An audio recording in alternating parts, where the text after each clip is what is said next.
something just popped up on the computer. So, I'm sorry about that.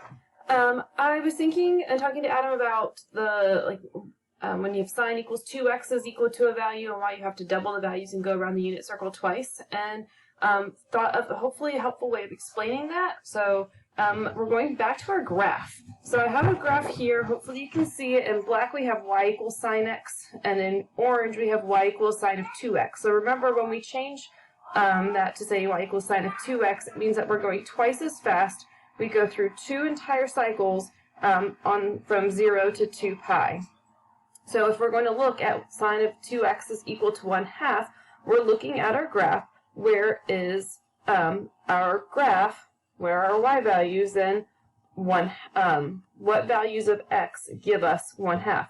So for our original graph of y equals sin x, we have 2 places. We have 5 pi over 6 and, going the wrong way, pi over 6. So those are our 2 places on our original graph in black of where sin of 2x is equal to 1/2. However, sin of x, our original graph, sin of x is equal to 1/2. But when we double it and we make sin of 2x, that's the graph in orange, now we've got 2 cycles from 0 to 2 pi, so that doubles the number of places where our graph is equal to 1/2.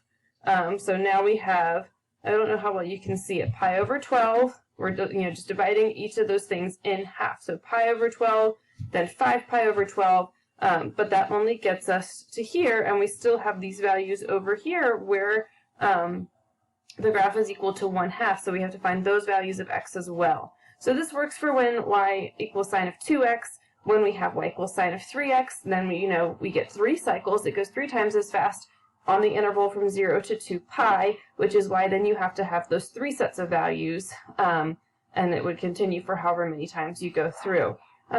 So that is why that is the case. Hopefully this helped with being able to take it back to the graph.